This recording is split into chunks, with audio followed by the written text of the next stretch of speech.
Te saluda Juan Manuel Martínez de Video Matemáticas Online. Te doy la más cordial bienvenida al video tutorial número 2, el conjunto de los números reales. Después de haber visto este video, conocerás cómo está conformado el conjunto de los números reales, sus componentes y sus propiedades, así como las razones por las cuales este conjunto satisface cabalmente los requerimientos del álgebra elemental. En este video vamos a estudiar al conjunto de los números reales, dado que su conocimiento es fundamental para el aprovechamiento del álgebra elemental, ya que sus elementos son la materia de trabajo con la que realizaremos las distintas operaciones algebraicas. Conoceremos cómo está conformado y cuáles son las características de sus elementos o subconjuntos. En los tiempos más remotos de la humanidad, cuando el hombre apareció sobre la faz de la tierra, su vida era muy simple. Sus requerimientos materiales y su acervo tecnológico e intelectual eran escasos y magros. Para satisfacer sus necesidades relativas al conocimiento y cuantificación de su entorno, comenzó a contar los objetos y elementos que lo rodeaban, y para ello descubrió y utilizó eficazmente el conjunto de los números reales, el cual le fue muy útil durante los primeros siglos de historia humana. Mientras fue agricultor, las necesidades aritméticas del ser humano se restringían a contar los granos para la siembra, los frutos cosechados, la extensión de las tierras que sembraba, la cantidad de animales para la labranza, etc. Con el paso de los años, el hombre se asentó en poblaciones y ciudades, volviéndose empleado, comerciante o prestador de servicios.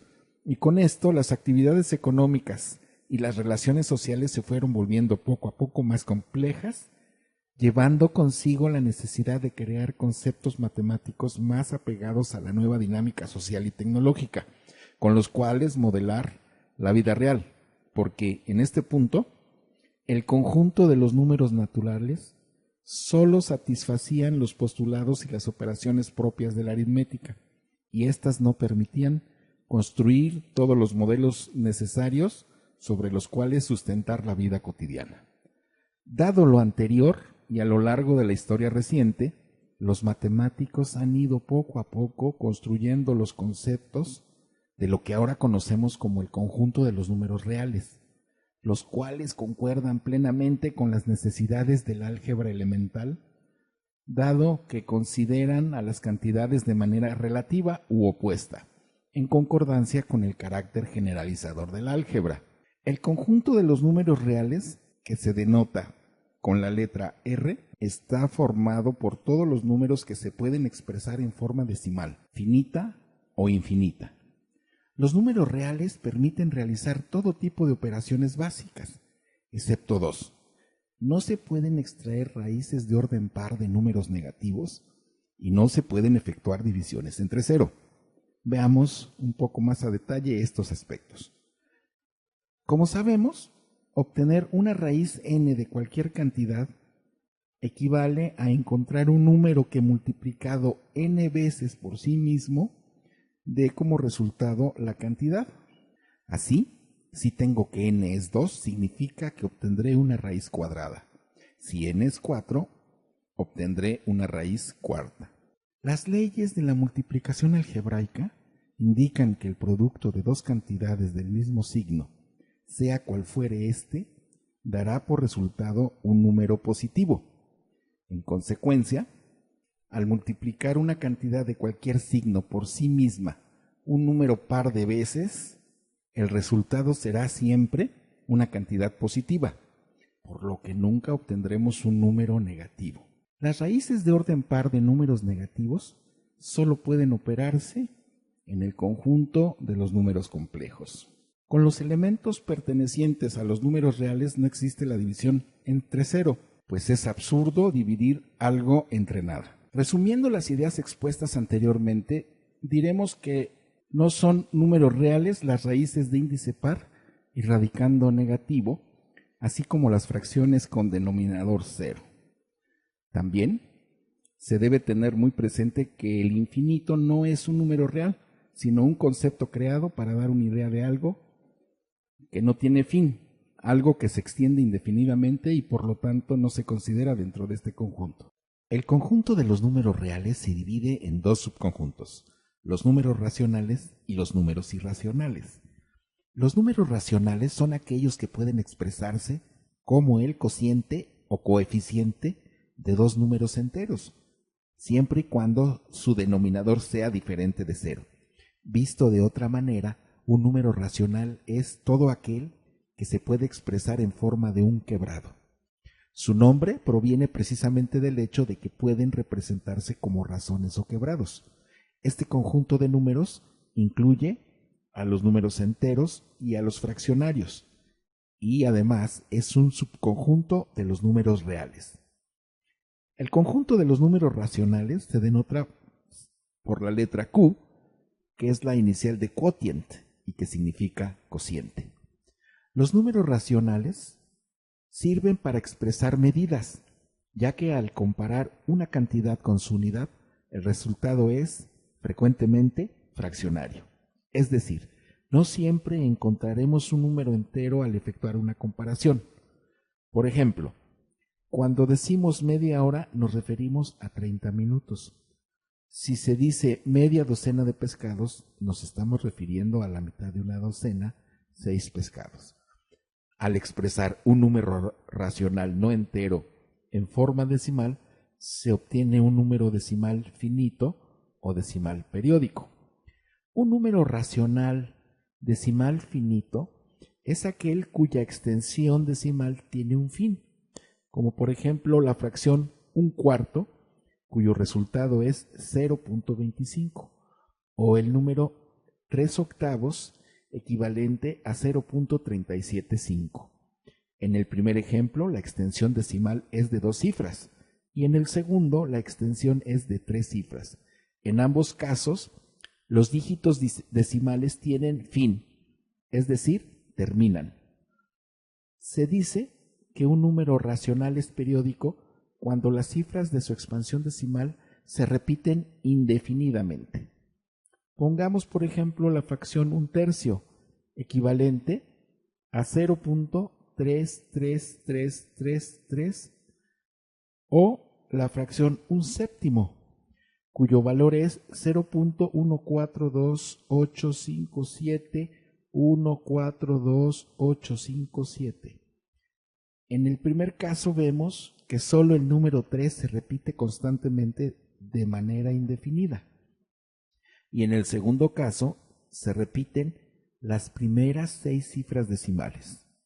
De esta forma se llama periódico puro cuando solo una cifra es la que se repite. Periódico mixto en el segundo caso, cuando más de una cifra decimal se repite.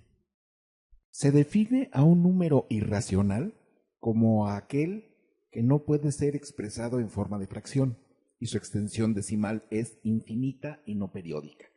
Para este conjunto de números no existe notación universal como la que existe para los números reales, para los números racionales, para los números enteros y para los números naturales, dado que a diferencia de los conjuntos anteriormente mencionados, los números irracionales no forman estructuras algebraicas. Se llama irracional porque no se puede escribir en forma de razón o fracción y posee infinitas cifras decimales no periódicas. Como ejemplo de números irracionales tenemos el número pi, el número de Euler y la raíz cuadrada del número 99. Los números enteros son los que resultan de la división exacta de una fracción común, es decir, son números que no tienen fracción decimal. Quedan incluidos en este conjunto los números naturales distintos de 0, como el 1, 2, 3, etc. Los números negativos de los números naturales, menos 3, menos 2, menos 1, etc. y el 0. Los enteros negativos son menores que todos los enteros positivos y que el 0. Para resaltar la diferencia entre positivos y negativos, a veces también se escribe un signo más precediendo al número de que se trate. Cuando no se le escribe signo al número, se asume que es positivo. El conjunto de todos los números enteros se representa por la z, que proviene del alemán Zahlen y significa números. Los números enteros pertenecen al conjunto de los números racionales porque se pueden expresar como el cociente de ellos mismos entre la unidad. Los números fraccionarios, cuyo nombre proviene del vocablo latín fractus, que significa roto o quebrado, son la expresión de una cantidad dividida entre otra cantidad, es decir, representan un coeficiente no efectuado. También se les llama fracción común, fracción vulgar o fracción decimal. Son ejemplos de números fraccionarios o quebrados, 4/5, 3/10 o 1/2. El número fraccionario está compuesto de dos partes, el numerador y el denominador. El numerador está ubicado sobre la raya de fracción y es el número de partes que se tienen de un total. El denominador está ubicado debajo de la raya de fracción y es el número total de partes en las que se ha dividido el total. Una fracción es propia cuando su numerador es menor que su denominador. En caso contrario, es decir, cuando el numerador es mayor que el denominador, se le llama fracción impropia. Se denomina número natural a aquel que sirve para contar la cantidad de elementos que se tienen en un cierto conjunto. Los números naturales son infinitos. El conjunto de todos ellos se designa por la letra n. Los números naturales sirven para dos fines: para contar los elementos de un conjunto, como se dijo anteriormente, en cuyo caso se llaman cardinales. También sirven para ordenar los elementos de un conjunto. En este caso se llaman ordinales.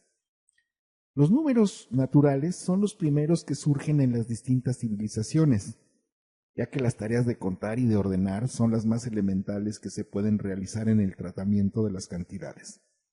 Los números naturales incluyen, por facilidad, al 0. Aquí terminamos este video.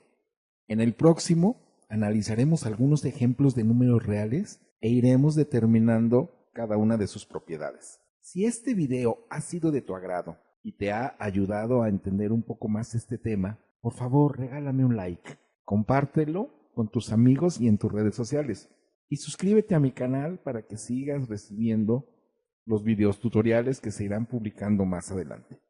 Si no entendiste algo o te surgió alguna duda, siéntete con toda la confianza para dejar un comentario. Te lo responderé a la brevedad posible. Te doy 1.000.000 de gracias por tu atención. Te deseo lo mejor de la vida. Hasta el próximo video.